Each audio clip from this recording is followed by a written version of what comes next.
आई नाही म्हटली म्हणून मुलगा घरातून निघून गेला, किंवा एखादी गोष्ट मिळाली नाही म्हणून कुठल्या तरी खोलीचं दार लावलं आणि रूम मध्येच जाऊन बसला, की ओके आईला जर का उशीर होत असेल आणि मी असा वागलो तर मला हवी ती गोष्ट मिळते.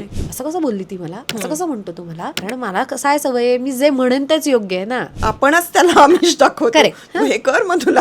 बरोबर. डायरेक्ट मी जर नाही म्हटले तर तो माझ्यासाठी एक आघात आहे किंवा माझ्यासाठी बापरे मुवमेंट आहे. कारण हल्लीच्या इन्स्टंट जगात नाही हे मुलांना ऐकायची सवयच नाहीये मुळात, आणि त्यांचे शब्द त्यांनी पाळणं खूप गरजेचं आहे. म्हणजे इथे पालकांची खूप मोठी भूमिका आहे. पण आता हा संयम शिकत असताना बऱ्याच जणांचा, म्हणजे बऱ्याच मुलांचा इंटरेस्टच निघून जातो. मग अशा वेळेला आपण काय पालकांनी धोरण ठेवायला हवं? आपण म्हणतो असं का वागलास तू, किंवा कोणाला तरी जाऊन सांगतो माझा मुलगा ना असाच वागतो. असं कुठलंच मूल नाही या जगात त्याला समजत नाही. त्यामुळे हे डोक्यातनं आधी सगळ्यांनी काढून टाकलं पाहिजे की मुलाला काय समजतंय, त्याला सगळं समजतं. गोष्ट कशामुळे घडतीये, का घडतीये, आपण बेसिक प्रश्न विचारू स्वतःला. तर माझं मुलं असं का वागतं, कशामुळे वागतं आणि काय घडलं म्हणून वागतं. नमस्कार मंडळी, मी स्मिता शेवाळे. पालकत्व अनुभवताना या सिरीजमध्ये पुन्हा एकदा सगळ्यांचं अगदी मनापासून स्वागत आहे. खरं सांगायला गेलं तर आजकाल आपल्याला कुठलीही गोष्ट हवी आहे म्हटल्यानंतर अगदी 5 ते 10 मिनिटात इन्स्टंट अशी आपल्या दारामध्ये येते. त्यामुळे पेशन्स, धीर धरणं आणि संयम हा पालकांकडेही राहिलेला नाही आहे आणि मुलांकडेही. पूर्वी आपण आपल्या पालकांकडे हट्ट केला की ते म्हणायचे धीर धर, हो हो जरा संयम ठेव. पण आता हे आपण आपल्या मुलांना कसं सांगायचं? यासाठी आपल्या स्टुडिओमध्ये चाइल्ड सायकॉलॉजिस्ट जुईली लांजेकर आलेले आहेत आणि ते आपल्याला उत्तम मार्गदर्शन करणार आहेत. आर्ट थेरपिस्ट आहेत, त्या वेगळ्या पद्धतीनं मुलांना संयम कसा शिकवायला हवा याबद्दल काही टिप्स देणार आहेत. त्यामुळे हा व्हिडिओ सगळ्या पालकांसाठी अतिशय महत्त्वपूर्ण ठरणार आहे. शेवटपर्यंत बघत राहा. नमस्कार जुईली, तुझं आमच्या स्टुडिओमध्ये खूप खूप स्वागत आहे. पालकत्व अनुभवताना ही खूप पूर्वी मी सिरीज करत होते, पण मधल्या काळामध्ये असं काही घडलं नाही. पण आपला हा योग जुळून आला आहे आणि मला असं वाटतं की तुझी काउन्सिलिंग करण्याची पद्धत फार वेगळी आहे. म्हणजे आर्ट थेरपिस्ट आहेस तू, म्हणजे एक्झॅक्टली काय, कशा पद्धतीनं काउन्सिलिंग करतेस तू? नक्कीच. मलाही खूप आनंद झाला आहे की आपण या पद्धतीने एकमेकींशी जोडले जातोय. आणि म्हणजे एक सायकॉलॉजिस्ट तर आहे, पण मी एक नवीन आई पण आहे. तर मला असं वाटतंय की त्या अँगलनी खूप साऱ्या गोष्टी आज आपण उलगडू शकू असं मला वाटतंय. सो बेसिकली आर्ट थेरपीचा असा अर्थ आहे की आर्ट बेस्ड थेरपी, म्हणजे आपल्या ज्या विविध कला आहेत, मग त्याच्यात डान्स आहे, ड्रामा आहे, व्हिज्युअल आर्ट ज्याला म्हणतो, पेंटिंग, कलरिंग, या सगळ्या ज्या गोष्टी आहेत तर त्याचा वापर करून आपण आपल्या मनापर्यंत कसे पोचणार आहोत. म्हणजे बऱ्याचदा आपल्याला वाटतं ड्रॉइंग म्हणजे एका चौकटीतच आपण त्याला बसवतो, पण त्या चौकटीच्या बाहेर एक्सप्रेशन हा जो भाग असतो त्याला ही आर्ट्स बेस्ड थेरपी हात घालते. सो आता आपण खूप सारे जण ड्रम सर्कल्स किंवा ड्रम सेशन्स आजूबाजूला अनुभवताना किंवा बघताना आपल्याला सगळ्यांनाच आपण बघतो, बरोबर आहे. सो त्यातनं काय होतं, हाही एक आर्ट्स बेस्ड थेरपीचाच भाग आहे. सो मला रिदम माझ्याच बरोबर कनेक्ट करायला, किंवा जे आपण माइंडफुल हा शब्द ऐकतो, स्वतःशी जोडण्यासाठी किंवा थोडंसं कुठेतरी संयमी होण्यासाठी किंवा त्याच्याकडे बघण्यासाठीची अपॉर्च्युनिटी देतो असं आपण म्हणूयात. सो हां, खूप इंटरेस्टिंग आहे हे खरं तर. पण मला सांग, आता ना इतकं सगळं इन्स्टंट झालंय गो. राईट. सगळे ॲप्स आपल्या अगदी हातात आहेत. करेक्ट. त्याच्यामुळे मला एखादी गोष्ट हवी आहे म्हटल्यानंतर आपलं आयुष्य सोपं झालेलं आहे, पण यामध्ये खरंच आपल्यामध्ये पेशन्स राहिलेले नाही. करेक्ट. तर मला असं वाटतं की मुलांमध्ये आपसुकच या गोष्टी पास ऑन होतात.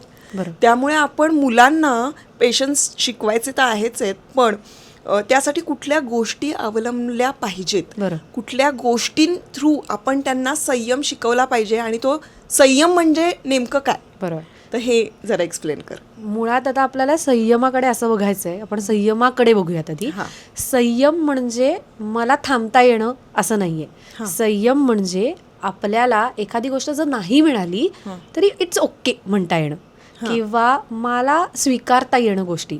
म्हणजे आपल्या मुलांमध्ये संयम कमी होतोय हे कशावरनं आपल्याला जाणवतं, तर आपण कुठल्या तरी खेळण्यांच्या दुकानात गेलो आणि मला काहीतरी गाडीच आवडली आणि म्हटलं मला आत्ताच्या आत्ता हवंच आहे, आणि मी म्हटलं आत्ता नको पण थोड्या वेळाने घेऊया. आला संयम. सो इथपासनं संयमाची आय थिंक व्याख्या सुरू व्हायला सुरुवातच होते. त्यामुळे जर संयम माझ्याकडे नसेल तर मला गोष्टी स्वीकारताना, गोष्टी डील करताना किंवा त्याकडे बघताना अडचण येणार आहे. म्हणून आपल्याला या संयम म्हणजे पेशन्स या गोष्टीकडे गांभीर्याने बघायची गरज आहे असं मला वाटतंय. पण मग पालकांनी हे कसं अवलंबलं पाहिजे? बरोबर आहे, अगदी. सो मला असं वाटतं आधी सुरुवात ह्याच्यातनं करूयात की आपल्याला संयम मुलांमध्ये कसा दिसतोय किंवा कसा आणायचा आहे. कारण आपण जर असं म्हटलो की मला हे पण हवंय ते पण हवंय म्हणजे 100 गोष्टीचा प्लॅन केला तर त्यातलं काहीच होणार नाहीये. माझी अपेक्षा आहे की त्यांनी अभ्यास करताना फोन बघू नये, इतकी छोटीशी माझी अपेक्षा आहे. तर मला तिथे संयम निर्माण करायचा आहे, तर त्यापासून आपण सुरुवात करूयात, ठीक आहे. नाहीतर मग काय होईल, मी त्याला नुसतं सांगतेय पण म्हणजे काय करायचंय हे त्या मुलाला कळणारच नाही आणि मग तो गोंधळून जाईल. किंवा मी आता मॅगी मागते फॉर एक्झाम्पल, आता त्या मॅगीच्या पॅकवरच लिहिलंय की इन्स्टंट मॅगी, राईट. आणि मी म्हणते आत्ता नाही मिळणार तुला, थोड्या वेळाने मिळेल. मग मला आत्ता का मिळणार नाहीये? ते तर म्हणतात 2 मिनिटात मॅगी मिळते. करेक्ट. मग मला का मिळणार नाहीये हे जोपर्यंत माझ्या मनाला पटत नाहीये तोपर्यंत मी संयम आणणार कसा आहे? बरोबर आहे. किंवा आता मीच पालक म्हणून गाडी चालवताना म्हणत अरे बाजूला हो बाजूला हो असं मीच करत असेल, करेक्ट, हे मीच करत असेल तर मूल कसं शिकणार आहे की ट्रॅफिकमध्येही शांत उभं राहू शकतो आपण, राईट. सो कदाचित आपलंच आयुष्य इतकं बदलत जातंय, म्हणजे कदाचित आपल्या आई वडिलांच्या काळात हे प्रश्न तितके जाणवत नसतील कारण त्यांचं आयुष्य एका लेवलला एका स्पीडला चाललं होतं आणि आपलं आय थिंक खूपच थोडंसं फास्ट चालू आहे, राईट, आयुष्य. त्या स्पीडमध्ये कुठेतरी ही संयमाची व्याख्या बदलत चालली आहे. म्हणजे एक कन्सेप्ट आहे जी इन्स्टंट ग्रॅटिफिकेशन असं म्हणतात की मला हवंय, मला ते मिळाल्यावर आनंद मिळतो, बरोबर आहे.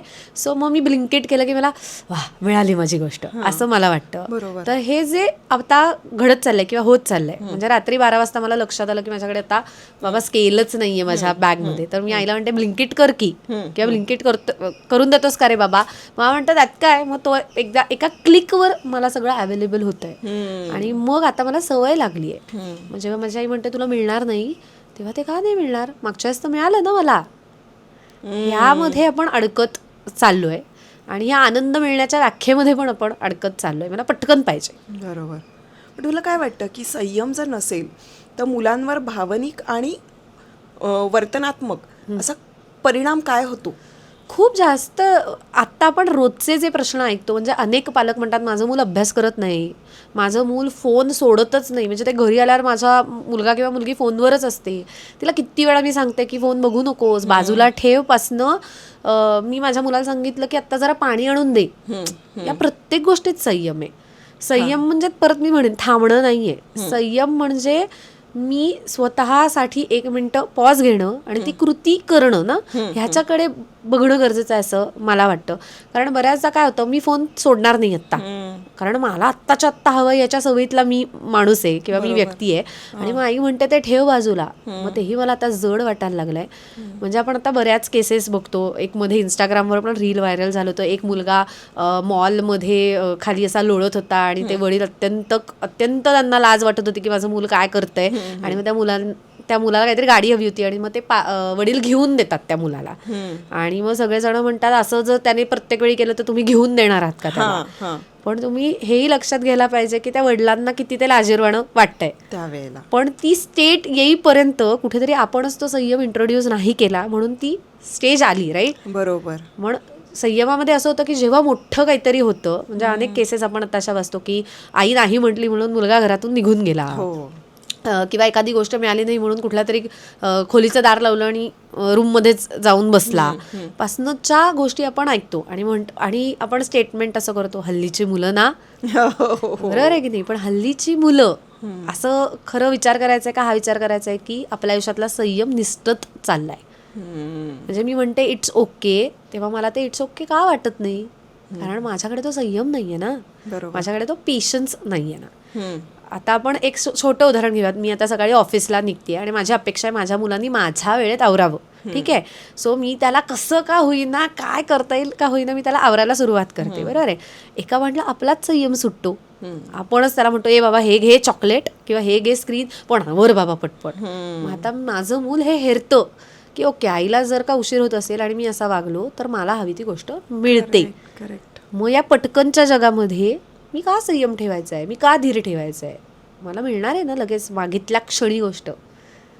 हा सगळा गोंधळ होत चाललाय. तुला असं वाटतं आणि स्क्रीन टायमिंग, मोबाईल किंवा ह्या डिजिटल गोष्टींमुळे अधिक संयम सुटत चाललाय, म्हणजे त्याचा परिणाम कसा होतोय? बरोबर.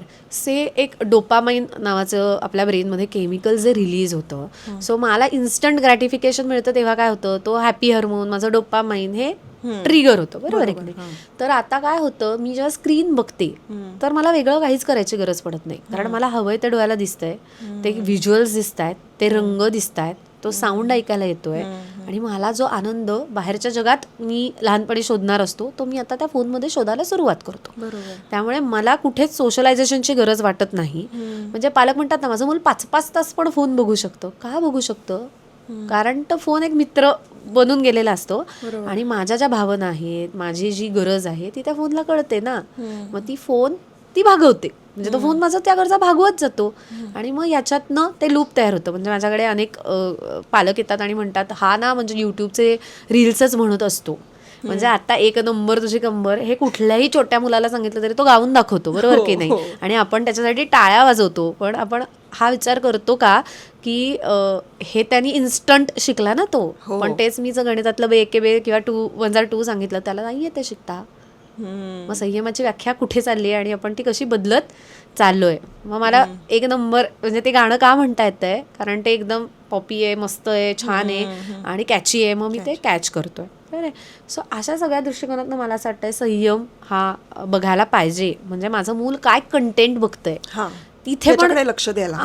कारण तिथेही संयमच आहे ना. म्हणजे जर माझ्या मुलाला नॉलेज बेस्ड गोष्टी बघता येत नसेल, सो संयम असेल तर माझं कॉन्सन्ट्रेशन होणार आहे. तिथेच जाऊयात आपण. म्हणजे एकाग्रता, माझं मूल एका जागी बसणं केव्हा सुरू होणार आहे? पेशन्स. मला एका जागी बसता तर आलं पाहिजे. मी एका जागी बसलो की पाय हलवतोय, हात हलवतोय, मी रेस्टलेस झालोय, इथपासून सुरुवात आहे ना. मग किती पालक तक्रार करतात, माझं ना मूल एका जागी बसतच नाही, त्याला किती सांगितलं तरी तो इकडे तिकडेच असतो. म्हणजे माझ्याकडे संयम नाहीये. बरोबर. पण आपण म्हणजे हे अगदी लहान वयातल्या मुलांसाठी हे नाही लागू पडत ना, म्हणजे त्यांच्यासाठी आपण नाही म्हणू शकत. अगदी मी म्हणेन की 6-7 वर्षापर्यंत नाही, त्यानंतर ह्या गोष्टी लागू पडतात, पण त्याची सवय कुठेतरी आधीपासून आहे. करेक्ट. कारण आता फॉर एक्झाम्पल माझं मूल फक्त 1 वर्षाचं आहे आणि ते दुकानात गेलं आणि त्याला काहीतरी अट्रॅक्टिव्ह काहीतरी खेळणं दिसलं.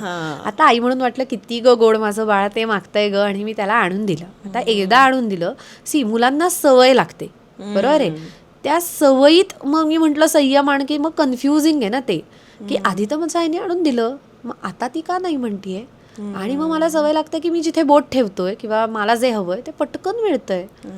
ठीक आहे. आणि एक जीपे केलं की मिळतं ना. म्हणजे तिथेही मला आता प्रोसेसची काहीच गरज नाहीये. म्हणजे पूर्वी कसं आपण आपल्या आईवडिलांना बघायचो, ते बँकेत जायचे, मग ते पैसे आणायचे, मग ते घरी हिशोब लिहायचे, मग ते हिशोब झाला म्हणजे किती वेटिंग आहे, म्हणजे किती संयम ठेवायला लागतोय. मग ते सांगायचं, या महिन्यात तुला नाही मिळणार बाळा, कारण या बजेटमध्ये हे बसत नाहीये, पुढच्या महिन्याच्या बजेटमध्ये मिळेल.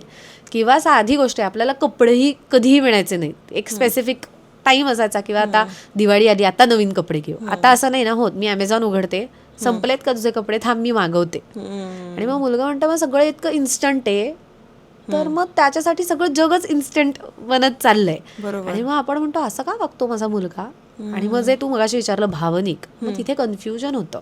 म्हणजे एखादा जर मला मुलगा म्हणाला की तुला एवढंसं जमत नाही का, आता माझ्यात पेशन्स नाही आहेत ना, मग मी देतो एक लगावून. मग शाळेतनं कंप्लेंट येते की माझ्या मुलांनी दुसऱ्या मुलाला मारलं. कळते. म्हणजे एक छोटी गोष्ट आहे, छोटी नको म्हणायला, की मोठीच म्हणूयात. ती पेशन्स हा शब्द मे बी ऐकायला सोपा वाटतोय, पण त्याची परिभाषा किंवा त्याचं इम्प्लिकेशन खूप मोठं आहे. मग त्यांनी थोबाडीत मारल्यावर मला लक्षात येतं, अरे त्यांनी थोबाडीत मारली का. मग मी त्याला म्हणते, का रे तू असं केलंस त्याला. कारण माझ्यात संयम नाहीये ना, माझ्यात टॉलरन्स नाहीये, टॉलरन्स लेवल पण कमी होतीच आहे. आणि म्हणून तर अनेक घटना आणि गोष्टी घडत चालल्या आहेत. मला कुठलीच डिस्कम्फर्ट आपण ज्याला म्हणतो ते मी फील नाही करू शकत आता. मला अपमान किंवा आपण ज्याला दुःख, हे किती लेवलला मी आता स्वीकारू शकते. असं कसं बोलली ती मला, असं कसं म्हणतो तू मला. कारण मला कसं आहे, सवय, मी जे म्हणेन तेच योग्य आहे ना. अगेन इन्स्टंट ग्रॅटिफिकेशन मला लगेच मिळतंय ना. मग मला इथपासनं मग भावनिक प्रश्न सुरू व्हायला सुरुवात होते. मग मी असं म्हणते, कोणाशी न बोलता मी माझा फोन, मी माझा स्क्रीन, म्हणजे तिथे मला कोणाला, मी लायबलच नाहीये ना, मी उत्तरं द्यायलाही काही गरजच नाहीये, राईट. मग मी माझा फोन, मग ते यूट्यूब रील्स, शॉर्ट्स, मग ते अनेक, मग ते एक सायकल आहे, मग त्याच्यात मी अडकत जाते. पण अशा वेळेला पालकांनी नाही म्हणणं ही भूमिका किती ठोसपणे निभावली पाहिजे वाटतं तुला? निभावली पाहिजे, पण मला असं वाटतं त्याच्या आधी छोट्या छोट्या गोष्टींमधला संयम डेव्हलप करावा आणि मग नाहीकडे जावं. Correct. आणि शक्यतो पहिल्यांदा नाही ही कन्सेप्ट नाही शब्द न वापरता म्हणावी. अच्छा. म्हणजे मला असं म्हणायचंय की आता माझा मूल म्हणते अभ्यास नाही करायचा आहे मला, आणि मी म्हणते तो आत्ताच्या आत्ताच करायचा. मग complete तो कर. म्हणतो की ठीक आहे मला चॉकलेट दे, मगच मी अभ्यास करतो फॉर एक्झाम्पल. किंवा खरं तर आपणच त्याला आमिष दाखवतो. Correct. तू हे कर, मग तुला आम्ही बरोबर. चॉकलेट. आता काय होतं, मी महिन्यातला असं ठरवलं की सोमवारी बाबा मी तुला चॉकलेट देणार आहे. ठीक आहे, आता मला पालक म्हणून काय करायचंय, आता बघ तुला आज सोमवार आहे ना, आज चॉकलेट नाही मिळणार आहे, मंगळवारी मिळेल बरं का. सो मी पोस्टपोन केली गोष्ट.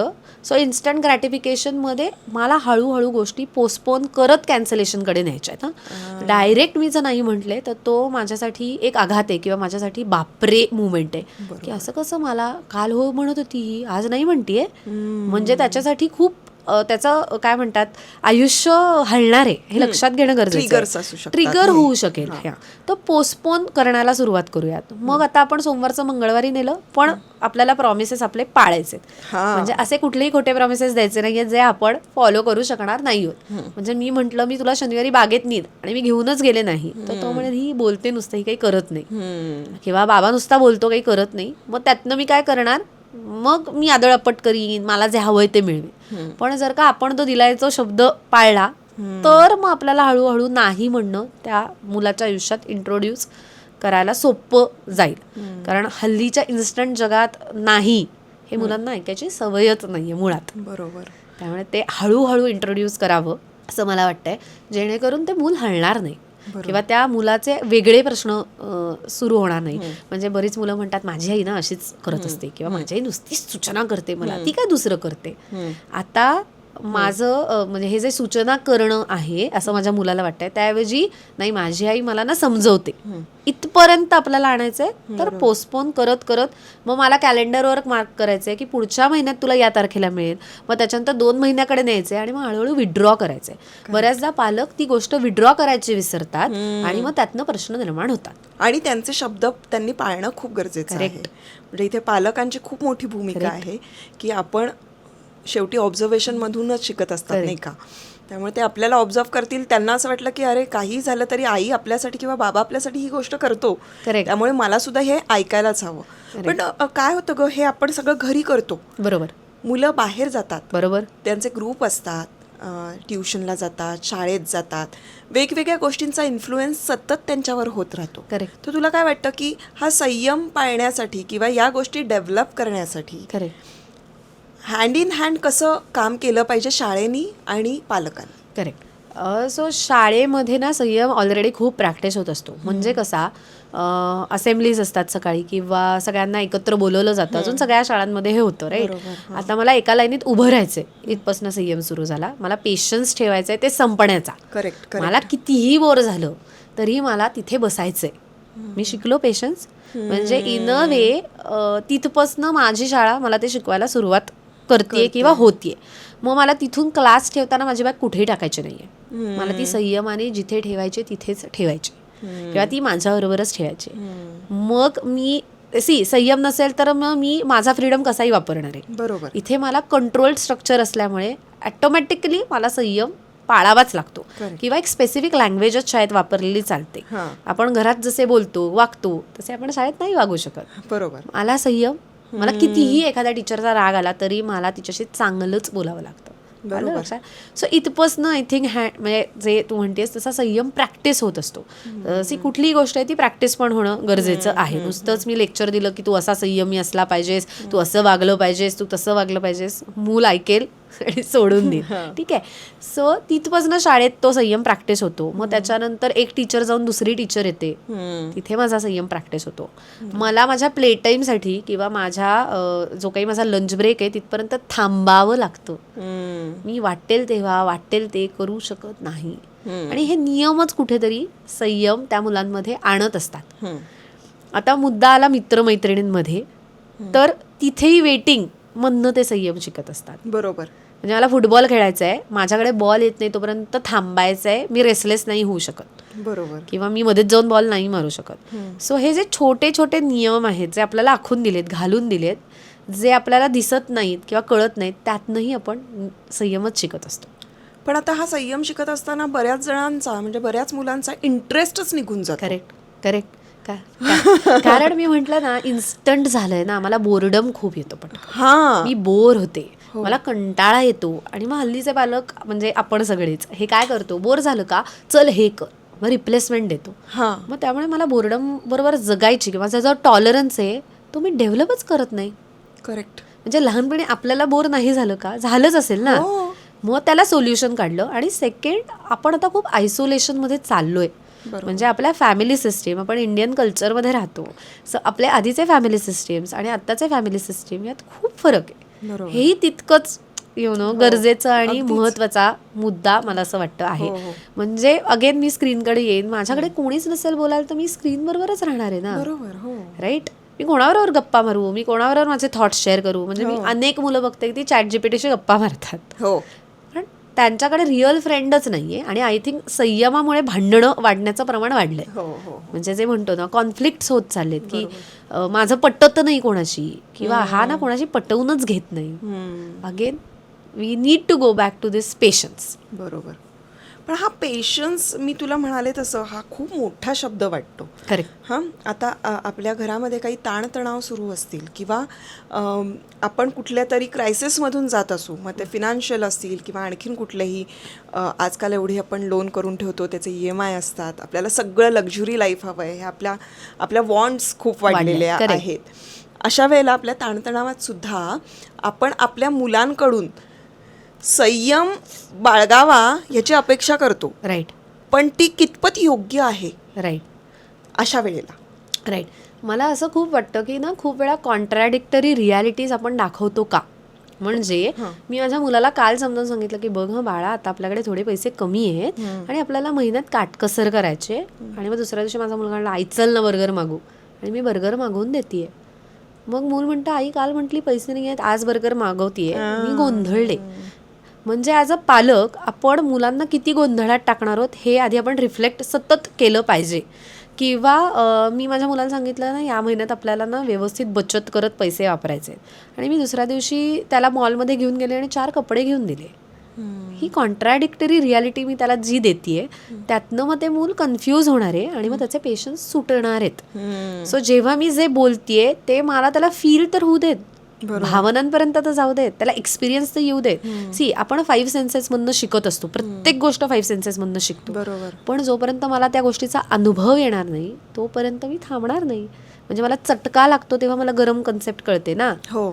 मग आपण ती चटका जे लागणं आहे ते मुलांना पोचूच देत नाही. नको बाई, त्याला कसं वाटेल, प्रोटेक्टिव्ह होतो आपण खूप. मी अनुभवलंय ते किती भयंकर असतं. माझ्या मुलाबाबतीत नको घडायला ते. आणि मग आपण इतके हात घालतो त्याच्यामध्ये की ते मूल ती फीलच करू शकत नाहीये. आणि मग संयमामध्ये पुन्हा गोंधळ व्हायला सुरुवात होतीये. त्यामुळे जे बोलतोय, मग आपण त्या मुलाला सांगतोय की या महिन्यामध्ये ना 2दाच मॅगी मागवायचे फॉर एक्झाम्पल. म्हणजे आता आपल्या घरात ज्या XYZ गोष्टी चालल्या आहेत किंवा ह्याचं हॉस्पिटलायझेशन चाललंय आणि आता आपण ठरवायचंय की आपण इथे थोडेसे पैसे बचत करायचे अगेन. आणि मग मी 2दा मॅगी ठरवलंय ना, मग मी 2दाच मॅगी आणणार आहे. मग मी त्याला जाऊ देत, तो आता कटकट करतोय, जाऊ देत, तो आता रडतोय, नाही आता मलाच काम आहे, ह्या नादात आपण त्याला देऊन टाकलं तर आपणच आपले नियम मोडत चाललोय ना. मग आपण जे बोलतोय त्याला काही अर्थच उरणार नाही. बरोबर. त्यामुळे आपल्यालाही संयमी होण्याची गरज आहे. ते तर आहे. कारण लहानपणी मला आठवतंय, माझ्या आईचा स्वयंपाक सुरू असताना बऱ्याचदा असं व्हायचं, अरे देवा लिंबूच नाहीये, अरे कोथिंबीरच संपली आहे. मग ती सांगायची, जा ग पटकन घेऊन ये.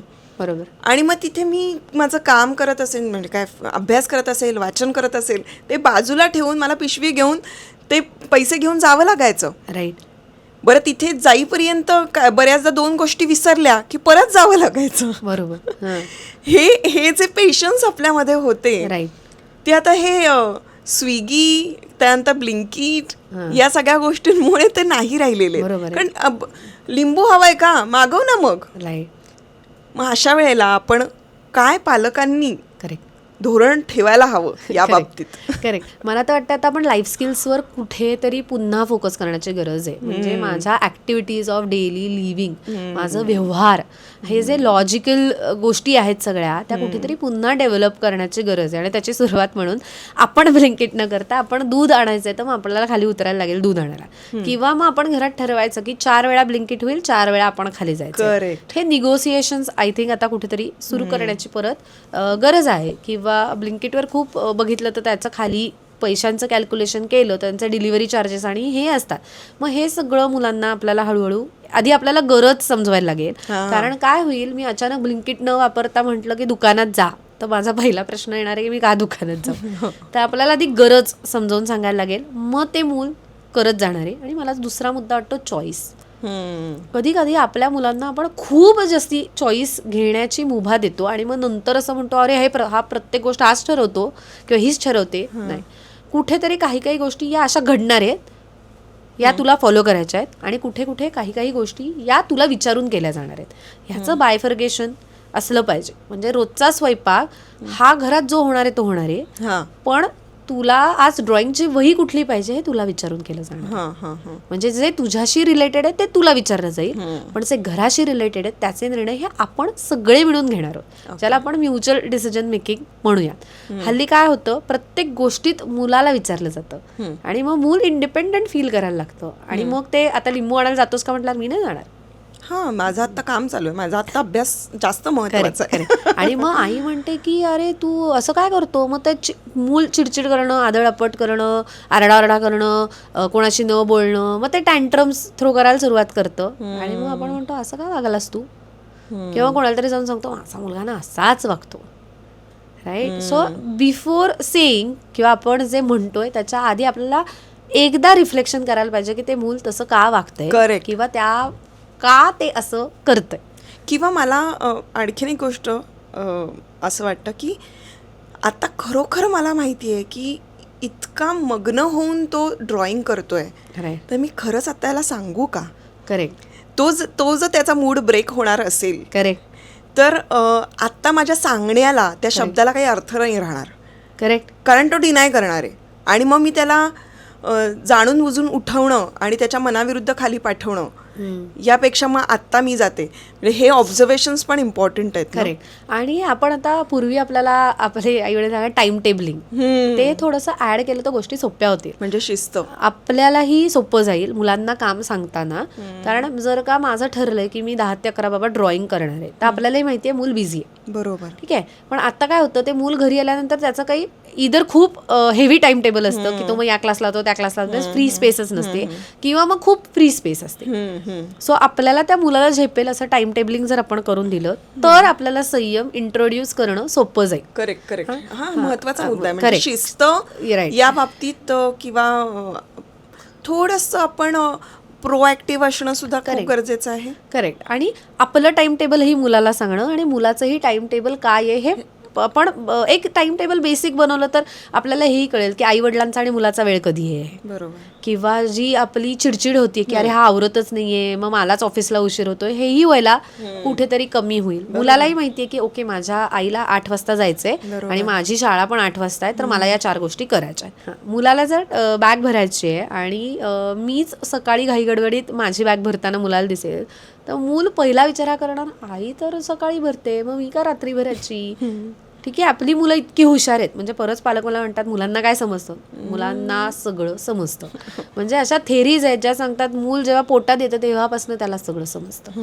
असं कुठलंच मूल नाही या जगात त्याला समजत नाही. त्यामुळे हे डोक्यातनं आधी सगळ्यांनी काढून टाकलं पाहिजे की मुलाला काय समजतंय, त्याला सगळं समजतं. आई वडील काय बोलतात पासनं ते आईवडिलांची कोणाशी पटतं आणि आईवडिलांचं कोणाशी पटत नाही पर्यंत सगळं मुलांना समजत असतं. बरोबर. त्यामुळे आपल्याला सतत काय म्हणता येईल सजग अवेअर राहायला पाहिजे की आपण काय करतोय, आपल्या ऍक्शन्स काय आहेत, आपण कसे वागतोय, तसंच आपलं मूल वागणार आहे. कारण शेवटी ते आपल्याला रोल मॉडेल किंवा आपल्याला बघून शिकणार आहे.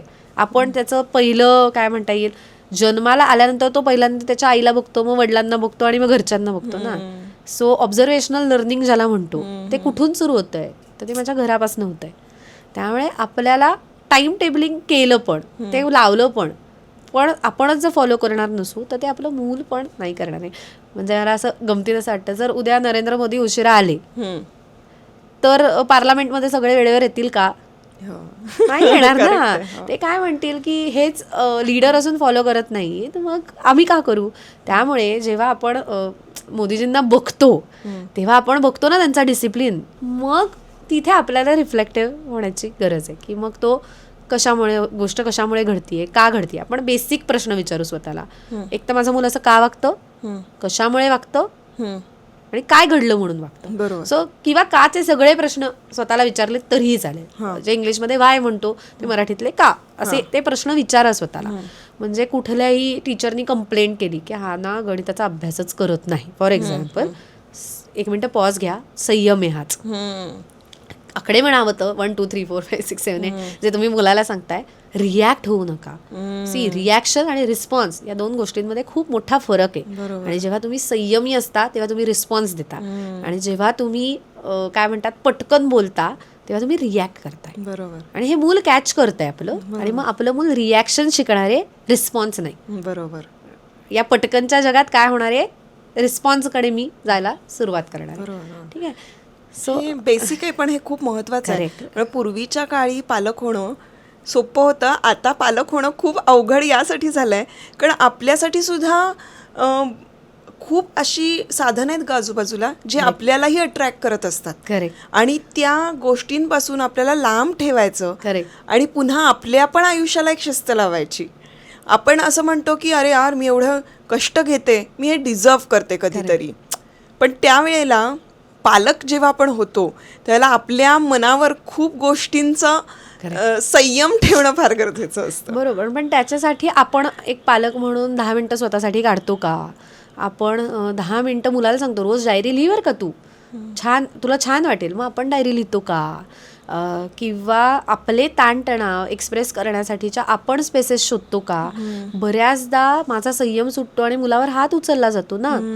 कुठेतरी माझं ऑफिसचं फ्रस्ट्रेशन असेल, किंवा माझ्या घरात जे काही घडलं असेल, माझ्या मैत्रिणींबरोबर घडलं असेल, किंवा जे काही गोष्टी घडल्या असतील त्याची डिस्प्लेसमेंट म्हणून का होईना कधीतरी संयम सुटतो आणि आपण मुलावर हात उचलतो. मग जेव्हा सेम मूल करतं, त्याचा संयम सुटतो आणि तो हात उचलतो, तेव्हा तो प्रॉब्लेम होतो. बरोबर. आणि मग आपण जेव्हा हे वागतो तेव्हा तो प्रॉब्लेम नसतो.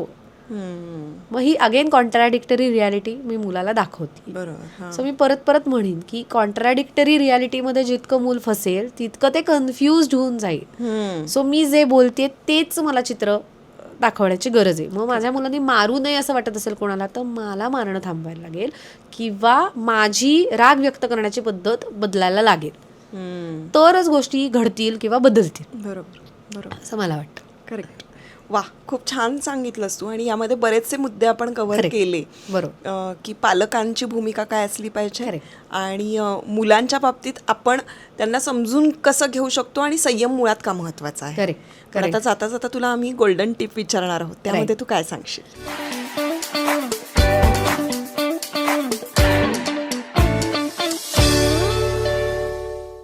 मला असं वाटतंय की गोल्डन टिप हीच आहे की संयमासाठी आपण मोकळे असलो पाहिजेत, मनातनं डोक्यातनं. त्याच्यासाठी 5 मिनिटं स्वतःसाठी पालक म्हणून काढणे अत्यंतिक इम्पॉर्टंट आहे. हे म्हणजे म्हणजे चहा प्या, काही 5 मिनिटं असतील, पण ती आईची 5 मिनिटं, वडिलांची 5 मिनिटं, सेल्फला घेऊन 5 मिनिटं काढा.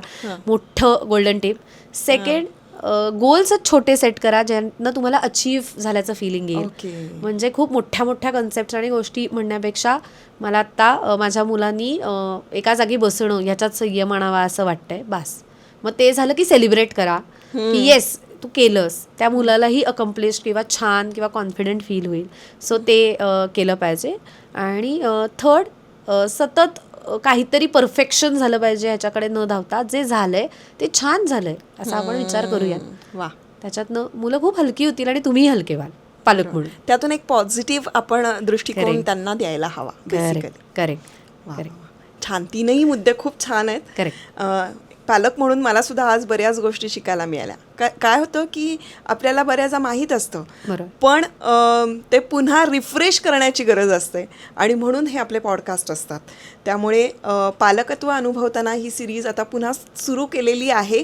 इथे वेगवेगळे तज्ज्ञ मंडळी येतील आणि पालकांना याच्यासाठी मदत होणार आहे आणि शिवाय मुलांनासुद्धा जर काही प्रश्न असतील तर त्यांनाही ही मदत होणार आहे.